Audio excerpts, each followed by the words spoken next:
नमस्कार, जय हिंद दोस्तों आज हम देखने वाले हैं लूसेंट का प्रैक्टिस सेट हम देखने वाले हैं। आपका डिमांड था सर इसको भी कंप्लीट करवाइए, तो देखिए बीच बीच में हम इसको लाते रहेंगे, ठीक है। और बात कर लेते हैं कि इसमें देखिए मैंने जो है 3 सेट आपका ऑलरेडी अपलोड कर दिया है आपका लूसेंट सिलेक्शन बैच का। थोड़ा सा इसके बारे में प्रोसेस हम जानेंगे। देखिए आपका 25 सितंबर से ही आपका शुरू हो गया है। जितना आप लेट करेंगे उतना ही आपको जो है टेस्ट छूटेगा, क्योंकि इसमें प्राचीन देखिए इतिहास खत्म हो गया है, मध्यकालीन इतिहास हमने जो है शुरू किया है। इसमें देखेंगे तो हम जो है सिर्फ वन टाइम पेमेंट के लिए आपको यहाँ पर बोल रहे हैं कि 149 रुपये पेमेंट कीजिए।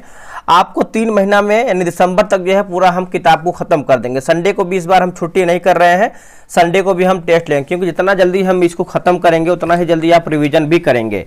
यानी कि इसको हम खींच के चलेंगे लंबा तो आप जो है रिवीजन नहीं कर पाएंगे। तो एक काम कीजिए, आप इसको अच्छे तरीके से ज्वाइन कीजिए। अगर हम टेस्ट की विशेषता की बात कर लेते हैं तो रोजाना आपको जो है 5 बजे हम देंगे पढ़ने के लिए किताब से। और अगर हम बात करते हैं तो किताब जो है आपका किताब से हम 35 पेज ऑलरेडी हम समाप्त भी कर दिए हैं, ठीक है। डेली आपको 100 क्वेश्चन का टेस्ट हम करवाएंगे। जो टेस्ट का टाइमिंग है 7 PM में होने वाला है। बहुत लोग बोलेंगे सर हम 7 बजे नहीं बना पाते हैं, समय नहीं, बहुत लोग जॉब में हैं, बहुत लोग कोचिंग पढ़ाते हैं।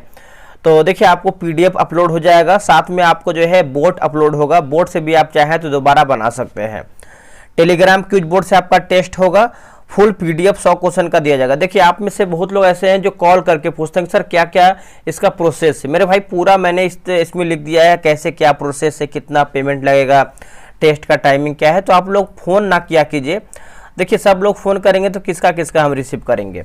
मैंने इसीलिए सारा चीज़ लिख दिया ताकि आपको कोई डाउट ना रहे, ठीक है। आंसर हाईलाइट PDF यानी 2 PDF आपको हम प्रोवाइड कराएंगे। अब यहाँ पर देखिए पेमेंट की बात आती है तो यहाँ पर नंबर लिखा गया 6387098070 पे आप चाहे तो पेमेंट कर लीजिए। अगर पेमेंट नहीं होता है, बहुत लोग पेमेंट करते हैं तो कभी कभी क्या होता है पेमेंट फेल्ड हो जाता है, तो आप काम कीजिएगा सेम यही व्हाट्सअप नंबर है, तो व्हाट्सअप पे आप QR भेजने के लिए मैसेज कीजिएगा, आपको जो है दूसरा QR भेजा जाएगा, ठीक है। तो आप जो है QR भेज करके अपना दूसरा QR पे पेमेंट कर लीजिएगा। जितना लेट करेंगे उतना ही आपका लूसेंट छूटेगा, ठीक है। तो ये हम टेस्ट नंबर 4 देखने वाले हैं। इसके पहले देखिए मैंने जो है 3 सेट ऑलरेडी अपलोड कर दिया है। अगर आप नहीं देखे हैं तो अगर आप इसका PDF भी नहीं देख पाए हैं कैसा PDF है, तो आप डेमो के तौर पे जो है हाईलाइट PDF और विदाउट हाईलाइट PDF जो है आप आराम से देख सकते हैं। उम्मीद करेंगे कि आप इस वीडियो को पूरा देखने का प्रयास करेंगे और अपना जो स्कोर है अपने कमेंट बॉक्स में देने का प्रयास करेंगे, ठीक है। चलिए पहला हमारा प्रश्न है कि अशोक ने अपने राज्याभिषेक के 10वें वर्ष किस स्थान की यात्रा जो है किया था। 10वें वर्ष किस स्थान की यात्रा किया था। देखिए इसका आंसर देखेंगे तो ऑप्शन नंबर जो है C सही उत्तर होगा। बोध गया जो है सही उत्तर हो जाएगा, बोध गया, ठीक है। याद रखिएगा, आप इसको भूलिएगा नहीं। अगला है कि अशोक का कौन सा अभिलेख इस बात का स्पष्ट प्रमाण देता है कि वह व्यक्तिगत रूप से बौद्ध धर्म का अनुयायी था। इसमें देखिए आपको रैंक लिस्ट भी मिलता है कि आप लोग कितना स्कोर किए हैं, आपसे आगे पीछे कौन है। क्वेश्चन का लेवल देख सकते हैं, पूरा एग्जाम की तरह ही आपको क्वेश्चन का लेवल देखने को मिलेगा। और हाँ, बिहार दरोगा का 2 दिन या 3 दिन में स्टार्ट होने वाला है। 100 दिन 100 प्रैक्टिस सेट। उसके बाद स्पीडी का current affair homework series start होने वाला है। और साइंस का है ना, साइंस की अगर हम बात कर लेते हैं तो वो भी आपका 60 दिन का जो है होमवर्क सीरीज स्टार्ट होने वाला है। 2-3 और आपका है, ताकि इससे आपका देखिए बिहार दरोगा में कोई दिक्कत नहीं होगा, आराम से आप बिहार दरोगा निकाल सकते हैं। इसका आंसर हो जाएगा अहरोरा लेख जो है सही उत्तर हो जाएगा, अहरोरा लेख। अगला है कि अशोक ने आजीविकों को रहने हेतु बराबर की पहाड़ियों में 4 गुफाओं का निर्माण करवाया था। इनमें से कौन सी गुफा अशोक द्वारा जो है निर्मित नहीं था, है ना दोस्तों, निर्मित नहीं था। तो नागा अर्जुन देखेंगे तो सही आंसर हमारा जो है सही उत्तर हो जाएगा नागा अर्जुन। अगला कि सांची का स्तूप जिसका निर्माण अशोक ने करवाया था वो किस नदी के किनारे स्थित है, बताइए वो किस नदी किनारे स्थित है। तो ये आपका बेतवा हो जाएगा। आंसर देखेंगे तो भी होगा। अगर आपको आंसर में कहीं डाउट लगता है तो आप कमेंट कीजिएगा, ठीक है। भारत में शिलालेख का प्रचलन सर्वप्रथम किस शासक ने किया है। भारत में जो शिलालेख का प्रचलन है सर्वप्रथम किस शासक ने किया है, तो ये अशोक ने किया है दोस्तों। क्या हो जाएगा, आंसर देखेंगे तो C उत्तर हो जाएगा, अशोक ने। अशोक को अपने राजाज्ञाएं शिलाओं, स्तंभों और गुफाओं में खुदवाने की प्रेरणा किस शासक से मिली थी। ये कौन से शासक से मिला था, तो डेरियस प्रथम हो जाएगा आंसर। ऑप्शन नंबर देखेंगे तो B हो जाएगा डेरियस प्रथम। अगला है कि अशोक के अभिलेख को सर्वप्रथम पढ़ने में सफलता किसे मिली थी। देखिए सफलता की बात करते हैं तो ये जेम्स प्रिंसेप को मिला था दोस्तों। क्या हो जाएगा आंसर देखेंगे तो बी हो जाएगा, जेम्स प्रिंसेप को मिला था। अशोक के ज़्यादातर अभिलेख किस भाषा और लिपि में हैं। अशोक के जो ज़्यादातर अभिलेख है ये आपका प्राकृत और ब्राह्मी लिपि हो जाएगा। ऑप्शन नंबर बी होगा, प्राकृत और ब्राह्मी लिपि में देखने को मिलता है। निम्नलिखित में से कौन सा मौर्यकालीन तीर्थ आय का संग्रहकर्ता कहलाता था, है ना। तो संग्रहकर्ता तो दोस्तों जो है कहलाता था। देखिए इसका आंसर आप 9 का देखेंगे तो 9 का जो है ऑप्शन नंबर बी होगा, समाहर्ता जो है सही उत्तर हो जाएगा, समाहर्ता। निम्नलिखित में से किस स्थान से अशोक के ग्रीक और आरमाइक लिपि के अभिलेख मिले हैं। ग्रीक और आरमाइक लिपि के अभिलेख मिले हैं तो ये अफगानिस्तान होगा दोस्तों। क्या हो जाएगा आंसर देखेंगे तो डी हो जाएगा, अफगानिस्तान। अगला है कि अशोक के स्तंभ लेखों की कुल संख्या कितनी है। अशोक के कुल स्तंभ लेखों की संख्या की अगर हम बात कर लेते हैं तो ये 7 हो जाएगा दोस्तों। क्या हो जाएगा आंसर देखेंगे तो बी हमारा जो है सही हो जाएगा, 7। प्रयाग स्तंभ लेख मूल रूप से कहाँ पर स्थित था। प्रयाग स्तंभ लेख जो है मूल रूप से देखेंगे तो ये कहाँ पर स्थित था, तो ये कौशाम्बी हो जाएगा दोस्तों। आंसर देखेंगे तो बी हमारा जो है सही उत्तर हो जाएगा, कौशाम्बी। किस स्तंभ पर अशोक के 7 प्रमुख स्तंभ लेख एक साथ उत्कीर्ण है। तो इसका उत्तर देखेंगे तो दिल्ली टोपरा स्तंभ लेख हो जाएगा। ऑप्शन नंबर जो है सी होगा, दिल्ली टोपरा स्तंभ लेख। ठीक है, तो आप इसको याद रखिएगा, भूलिएगा नहीं। अगला है किस मौर्यकालीन बंदरगाह का संबंध पश्चिमी देशों यानी यूनान रोम के साथ व्यापार से था और यह गुजरात में स्थित था।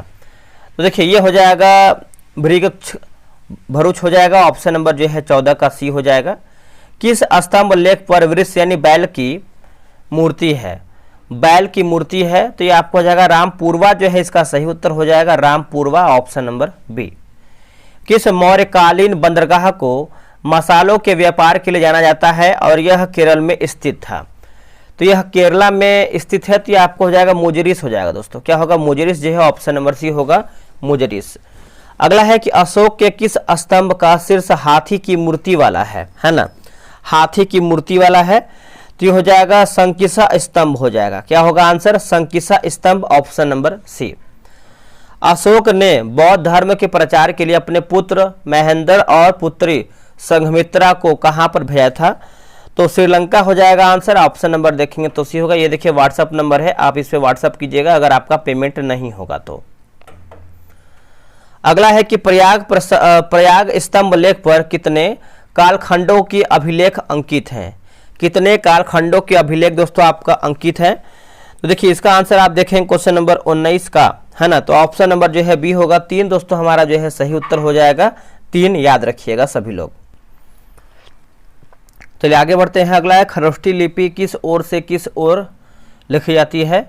तो खरोष्ठी लिपि की बात कर लेते हैं तो ये आपका दाईं से बाईं ओर हो जाएगा। ऑप्शन नंबर जो है बी सही हो जाएगा, दाईं से बाईं ओर। अगला है किस अभिलेख को रानी का अभिलेख कहा जाता है। तो कौशाम्बी अभिलेख हो जाएगा दोस्तों। ऑप्शन नंबर जो है बी होगा, कौशाम्बी अभिलेख। अशोक का सबसे छोटा स्तंभ लेख कौन सा है। तो सबसे छोटा स्तंभ लेख की बात करते हैं तो ये आपका रुमिनदेई हो जाएगा, है ना। ऑप्शन नंबर जो है 22 का ऑप्शन नंबर बी होगा, रुमिनदेई जो है इसका सही उत्तर होगा। मौर्य काल में भू राजस्व की दर कितनी थी। देखिए मौर्य काल में भू राजस्व की बात कर लेते हैं तो 23 का ऑप्शन नंबर सी होगा, 1/8 जो है इसका सही उत्तर हो जाएगा, 1/8। मौर्य काल में उपधा परीक्षण किसे कहा जाता था। उपधा परीक्षण तो ये हम किसको कहते थे। तो देखिए ये हम कहते थे मंत्रियों की चरित्र जांच होगा। क्या होगा, ऑप्शन नंबर बी होगा, मंत्रियों की चरित्र जांच। याद रखिएगा सभी लोग। अर्थशास्त्र में जासूस को क्या कहा गया है। जासूस को तो देखिए इसका आंसर हो जाएगा ऑप्शन नंबर सी होगा, चर कहा गया है। क्या हो जाएगा आंसर, ऑप्शन नंबर सी हो जाएगा, चर। चलिए आगे बढ़ते हैं। अगला हमारा है कि मौर्य काल में उपधा परीक्षण किसे कहा गया था या फिर किसे कहा जाता था। तो कि उपधा की बात कर लेते हैं तो मंत्रियों की चरित्र जांच हो जाएगा। ऑप्शन नंबर बी होगा, मंत्रियों की चरित्र जांच। अर्थशास्त्र में जासूस को क्या कहा गया है। तो देखिए इसका उत्तर हो जाएगा ऑप्शन नंबर सी, मैंने बताया ही था, चर हो जाएगा। अशोक के समय मौर्य साम्राज्य में कितने प्रांत थे? देखिए इसका उत्तर हो जाएगा 5 प्रांत हो जाएगा। ऑप्शन नंबर देखेंगे तो बी हो जाएगा 5 प्रांत। मेगास्थनीज के अनुसार नगर का प्रशासन कितने सदस्यों का एक मंडल करता था, है ना? देखिए इसका उत्तर हो जाएगा 30 हो जाएगा दोस्तों। ऑप्शन नंबर सी हो जाएगा 30। मौर्य काल में बिक्री कर के रूप में मूल्य का कितना भाग वसूला जाता था? वसूला, तो ये हो जाएगा 10वां भाग हो जाएगा। आंसर देखेंगे तो बी हमारा सही हो जाएगा 10वां भाग। मेगास्थनीज के अनुसार एग्रोनोमी कौन सी अधिकारी था? एग्रोनोमाई लिखा गया है, तो देखिए इसका उत्तर हो जाएगा मार्ग निर्माण अधिकारी हो जाएगा। ऑप्शन नंबर सी होगा मार्ग निर्माण अधिकारी। युद्ध क्षेत्र में सेना का नेतृत्व करने वाला अधिकारी क्या कहलाता था? तो इसका आंसर देखेंगे तो हो जाएगा नायक हो जाएगा। आंसर बी सही उत्तर हो जाएगा नायक। अर्थशास्त्र में गुप्तचर को क्या कहा गया है? देखिए अर्थशास्त्र में गुप्तचर की बात करते हैं तो इसको गुण पुरुष कहा गया है। ऑप्शन नंबर ए हो जाएगा गुण पुरुष। अगला है कि मौर्य काल में दीवानी मामलों के लिए किस शब्द का प्रयोग किया जाता था? दीवानी मामलों के लिए धर्म स्थीय होगा। क्या होगा? धर्म स्थीय। ऑप्शन नंबर बी सही उत्तर होगा। अगला है कि मौर्य काल में सीता भूमि किसे कहा जाता था? सीता भूमि, सीता भूमि। देखिए इसका आंसर देखेंगे तो ऑप्शन नंबर दोस्तों सी हो जाएगा। सी में है कि सरकारी भूमि इसका सही उत्तर हो जाएगा। ऑप्शन नंबर सी उत्तर हो जाएगा सरकारी भूमि। मौर्य काल में मुद्रा को क्या कहा जाता था? मुद्रा को, तो इसको पर्ण कहते थे। क्या कहते थे? पर्ण। ऑप्शन नंबर सी हो जाएगा पर्ण। मेगास्थनीज ने भारतीय समाज को कितने वर्गों में विभाजित किया था? मेगास्थनीज ने, तो देखिए ये हो जाएगा 7 वर्गों में हो जाएगा दोस्तों। ऑप्शन नंबर बी हो जाएगा 7 वर्गों में। मौर्य काल में स्वतंत्र वैश्यावृत्ति को अपनाने वाली महिला क्या कहलाती थी? देखिए 36 का आंसर देखेंगे तो आपका रूपाजीवा इसका सही उत्तर हो जाएगा। ऑप्शन नंबर ए हो जाएगा रूपाजीवा। अगला है कि मौर्य वंश का अंतिम शासक कौन था? देखिए मौर्य वंश का अंतिम शासक की बात कर लेते हैं तो ये आपका बृहद्रथ इसका सही उत्तर हो जाएगा। ऑप्शन नंबर सी हो जाएगा बृहद्रथ। अगला कि पुष्यमित्र शुंग ने अपनी राजधानी कहाँ स्थापित किया था? तो अपनी राजधानी की बात करते हैं तो विदिशा हो जाएगा। आंसर देखेंगे तो 38 का सी उत्तर हो जाएगा विदिशा। किस ग्रंथ में पुष्यमित्र शुंग को बौद्ध धर्म का घोर विरोधी बताया गया है? तो दिव्यावदान और तारानाथ के इतिहास। ऑप्शन नंबर 39 का हो जाएगा। किस अभिलेख में, एक सेकेंड, किस अभिलेख में मौर्य काल में अकाल राहत कार्य का विवरण प्राप्त होता है? तो ये हो जाएगा सोहगीरा का ताम्रपत्र अभिलेख हो जाएगा। आंसर देखेंगे तो डी हो जाएगा सोहगीरा का ताम्रपत्र अभिलेख। शुंग वंश का अंतिम शासक कौन था जिसकी हत्या के बाद कर्ण वंश की स्थापना हुई थी? ये हो जाएगा देवभूति इसका सही उत्तर हो जाएगा। ऑप्शन नंबर बी होगा देवभूति। कर्ण वंश का अंतिम शासक कौन था? ये सुशर्मा इसका सही उत्तर हो जाएगा सुशर्मा। सातवाहन वंश की स्थापना किसने किया था? देखिए सातवाहन की बात कर लेते हैं तो इसका सही आंसर देखेंगे तो ऑप्शन नंबर सी होगा सिमुक दोस्तों सही उत्तर हो जाएगा सिमुक। ठीक है, तो याद रखिएगा। सातवाहनों की राजधानी प्रतिष्ठान किस नदी किनारे स्थित था? तो नदी की बात करते हैं तो यह हो जाएगा गोदावरी नदी हो जाएगा। आंसर देखेंगे तो बी हो जाएगा गोदावरी। सातवाहन शासकों द्वारा जारी किए गए सिक्कों में से किस धातु का सर्वाधिक उपयोग किया गया था? सर्वाधिक उपयोग, तो देखिए इसका ऑप्शन अगर हम देखें तो सर्वाधिक उपयोग की बात करते हैं तो 45 का आंसर देखेंगे तो सीसा इसका सही आंसर हो जाएगा सीसा। कथा सप्तशती, गाथा सप्तशती नामक पुस्तक की रचना किस सातवाहन साहित्यकार ने की थी? देखिए इसका आंसर आप देखेंगे 46 का, तो ऑप्शन नंबर बी होगा हाल दोस्तों सही उत्तर हो जाएगा हाल। प्रशासन की सुविधा के लिए सातवाहन साम्राज्य को जिन विभागों में बांटा गया था उन्हें क्या कहा जाता है? दोस्तों उन्हें देखेंगे तो हम कहते हैं आहार कहते हैं। क्या कहते हैं? आहार। ऑप्शन नंबर बी हो जाएगा आहार। चलिए आगे बढ़ते हैं कि सातवाहन शासकों ने सबसे पहले किस प्रथा का आरंभ किया है? तो किस प्रथा का आरंभ किया है? तो भूमि अनुदान इसका सही उत्तर हो जाएगा भूमि अनुदान। किस अभिलेख में सातवाहनों द्वारा अश्वमेध यज्ञ में गांव दान देने का उल्लेख मिलता है? गांव दान देने का उल्लेख मिलता है। नाना घाट अभिलेख हो जाएगा, ऑप्शन नंबर बी होगा नाना घाट अभिलेख। सातवाहन काल में परिवार का मुखिया क्या कहलाता था? तो परिवार के मुखिया की बात करते हैं तो इसका आंसर जो है 50 का गहपति हो जाएगा दोस्तों। क्या हो जाएगा आंसर देखेंगे तो सी उत्तर हो जाएगा गहपति। पढ़ते हैं अगला हमारा प्रश्न क्या है। देखिए अगला प्रश्न है, कलिंग में चेदी राजवंश का उदय अशोक की मृत्यु के बाद किस शताब्दी ईसा पूर्व में हुआ था? तो बताइए इसका आंसर क्या होगा? तो ये हो जाएगा प्रथम शताब्दी ईसा पूर्व जो है इसका सही उत्तर हो जाएगा, ऑप्शन नंबर ए होगा प्रथम शताब्दी ईसा पूर्व। अगला कि चेदी राजवंश के किस प्रतापी राजा के बारे में जानकारी हाथी गुफा अभिलेख से मिलती है? देखिए हाथी गुफा अभिलेख से मिलती है तो यह खारवेल जो है इसका सही आंसर हो जाएगा, ऑप्शन नंबर बी हो जाएगा खारवेल। भारत पर आक्रमण करने वाले विदेशी आक्रमणकारियों का सही क्रम क्या है? देखिए विदेशी आक्रमणकारियों का सही क्रम की बात करते हैं तो हिंद, यूनानी, शक, पहलव और कुषाण। ऑप्शन नंबर जो है 53 का देखेंगे तो बी हो जाएगा। भारत पर सबसे पहले किस यूनानी शासक ने आक्रमण किया था? भारत पर सबसे पहले, तो देखिए इसका उत्तर हो जाएगा डेमेट्रियस जो है इसका सही उत्तर हो जाएगा, ऑप्शन नंबर बी हो जाएगा डेमेट्रियस। हिंद यूनानी शासकों में सबसे अधिक विख्यात कौन था? देखिए हिंद यूनानी शासकों में सबसे अधिक विख्यात की बात करते हैं तो ये मिनांडर जो है दोस्तों इसका सही आंसर हो जाएगा, ऑप्शन नंबर सी हो जाएगा मिनांडर। मिलिंद पनोह नामक पुस्तक में मिनांडर के प्रश्न और किस बौद्ध भिक्षु के उत्तर संग्रहित हैं? उत्तर दोस्तों जो है आपका संग्रहित है तो 56 का देखेंगे तो नागसेन जो है इसका सही आंसर हो जाएगा, ऑप्शन नंबर बी हो जाएगा नागसेन। भारत में सबसे पहले सोने के सिक्के किस शासकों ने जारी किए थे? तो सोने के सिक्के आप सभी को पता ही होगा दोस्तों, आप लोगों ने आंसर कर दिया होगा, जो कि 57 का आंसर जो है हमारा क्या होगा बताइएगा। सोने के सिक्के हमारे हिंद यूनानी हो जाएगा, आंसर देखेंगे तो सी हो जाएगा हिंद यूनानी। यूनानियों द्वारा भारत के पश्चिमोत्तर सीमा प्रांत में चलाई गई प्राचीन कला को क्या कहते हैं? जिसका एक उत्तम उदाहरण गांधार कला है।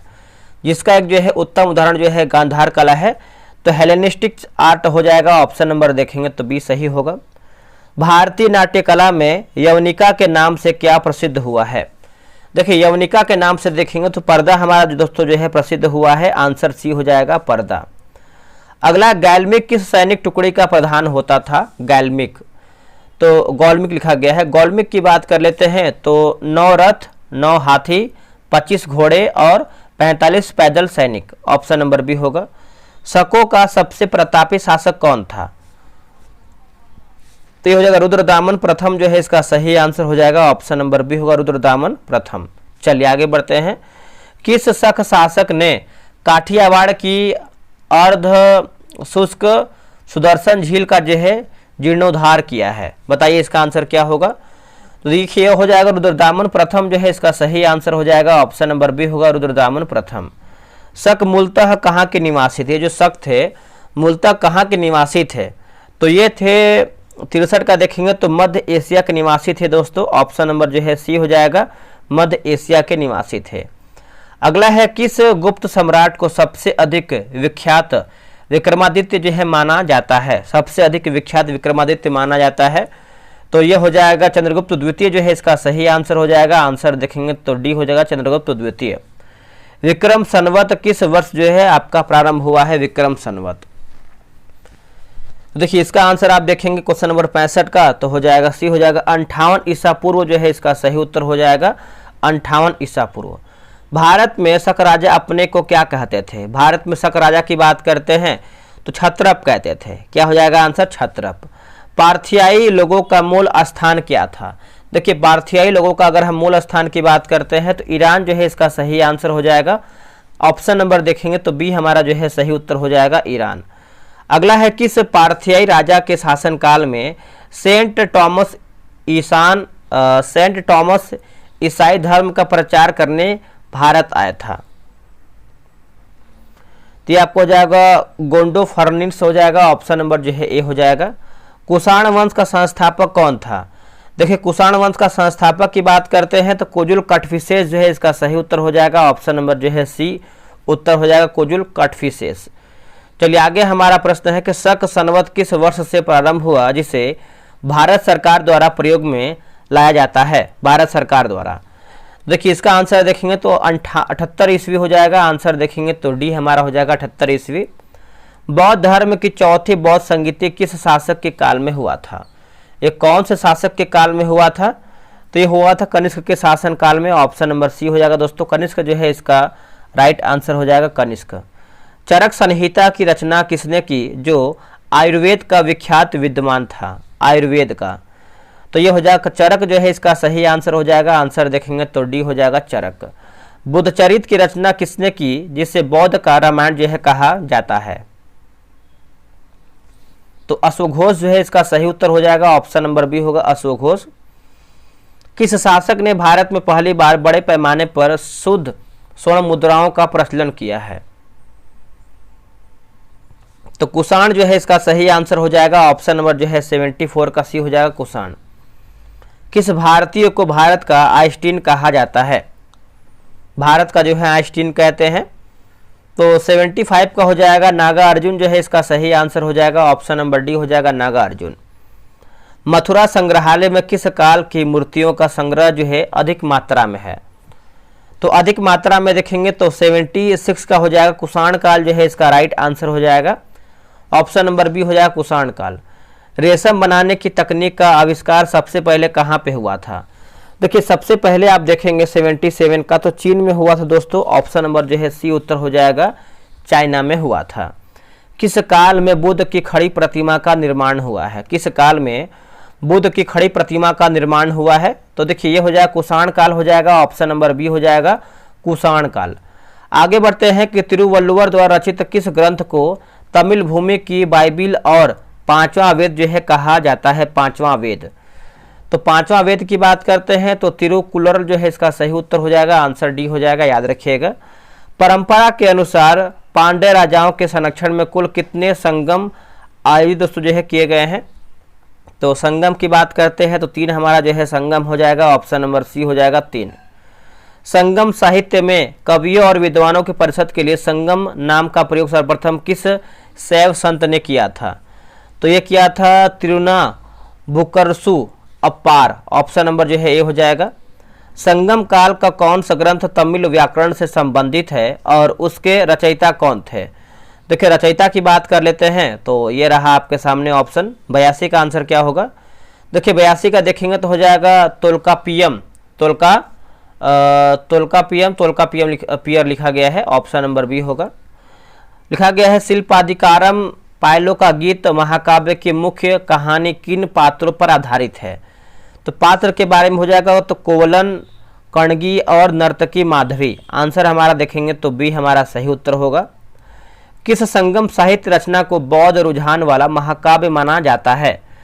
तो 84 का आंसर देखेंगे तो मणि मेखले है ना। ऑप्शन नंबर जो है मणि मेखले जो है इसका सही उत्तर होगा।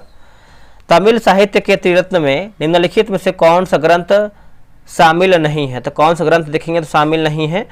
तो तोल्कापियम देखेंगे तो नहीं है। बाकी शिल्पकाधिकारम है, मणि मेखले है और जीवक चिंतामणि इसमें आपका शामिल है।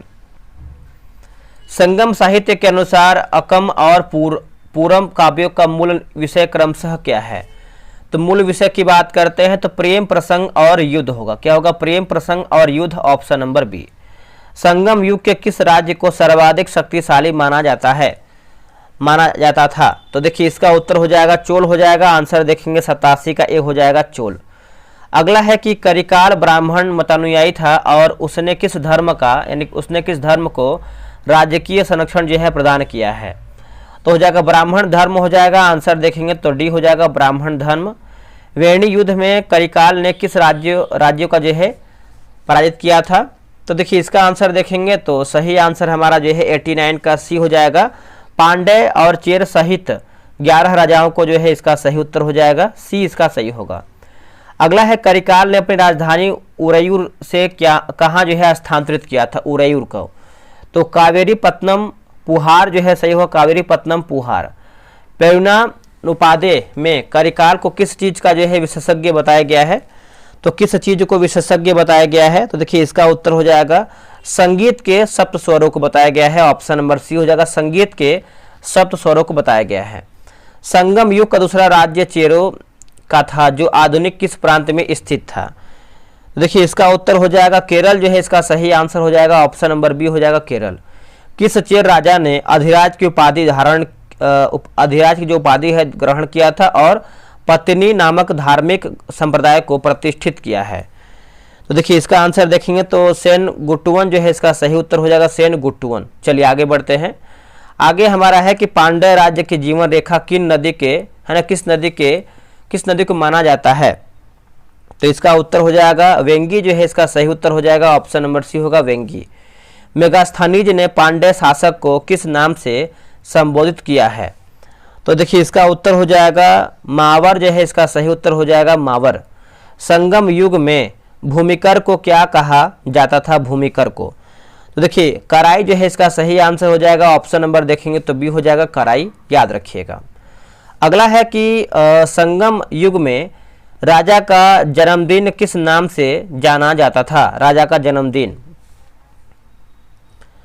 तो देखिए इसका आंसर देखेंगे 97 का, तो ऑप्शन नंबर ए हो जाएगा, एक सेकंड 97 नंबर है, 97 का ऑप्शन नंबर तो आपका यहाँ पर क्या हो जाएगा दोस्तों, देख लेते हैं इसका ऑप्शन। तो देखिए अगला है कि झूठा गवाही देने पर संगम युग में क्या दंड जो है दिया जाता था उस टाइम? तो हो जाएगा जीभ काट ली जाती थी, ऑप्शन नंबर सी। संगम युग में सेनापति को कौन सी जो है उपाधि दी जाती थी? उपाधि तो हो जाएगा एनआरडी जो है सही हो जाएगा, एनआरडी। युद्ध में वीरगति पाने वाले सैनिक के सम्मान में बनवाई जाने वाली पत्थर की मूर्तियों को क्या कहा जाता था? तो आंसर हो जाएगा आपका नड्डुकल या वीरकल, ऑप्शन नंबर बी। दोस्तों हमारा जो है 100 प्रश्न समाप्त हो गया है। आप लोग कितना प्रश्न सही किए हैं कमेंट करके बताइएगा। तो चलिए मिलते हैं एक नई वीडियो में, आज के लिए इतना ही, जय हिंद।